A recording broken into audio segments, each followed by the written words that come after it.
তবেই ভিডিওটা অন করেছিলাম, ব্যাস পিছন থেকে গাড়ি এসে আমাকে আর ভিডিওটা কন্টিনিউ করতে দিল না। তারপরে চলে এসেছিলাম একটু ম্যাগি খেতে, আর তারপর গাড়িতে উঠে ডিরেক্ট চলে গেছিলাম হোটেলে। আর হোটেল থেকে আমাদের ভিউটা জাস্ট দারুণ ছিল, কারণ আমরা ছিলাম আপার পেলিংয়ে। আর তারপরে পেয়ে গিয়েছিল খুব জোরে খিদে, তাই চলে এসেছিলাম খেতে। আর আপার পেলিংয়ে যে এত পরিমাণে ঠান্ডা বলার মতো না। খাওয়ার আগে যেই হাত ধুতে গিয়েছি মনে হচ্ছিলো যেন হাতে কারেন্ট শট মারলো। দুপুরের লাঞ্চ কমপ্লিট করে ভালোই ঘুম দিয়েছিলাম একটা। তারপরে সন্ধ্যেবেলা চলে এসেছিলাম কফি, তারপরে এখানে ছিল একটা ভেজ পকোড়া, চিপস। তো সেই সব খেতে খেতে একটু বাইরের দিকে গিয়েছিলাম, দেখছিলাম যে কিরম কুয়াশা পড়েছে।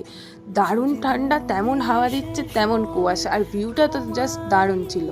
তারপরে একটু নেচে সবাই একটু গা গরম করে নিল। আর দেখো দেখো, এত ঠান্ডার মধ্যেও কিন্তু আমি ভাত ছাড়িনি। বাঙালি তো বলো, ভাত ছাড়া কি থাকা যায়? ভাত রুটি দুটোই নিয়েছিলাম। তারপরে খেয়ে দিয়ে চলে এসেছিল সুস্মিতাদের রুমে। বাপরে বাপ, বিছানাতে মনে হচ্ছিল জল ঢেলে দিয়েছে কেউ।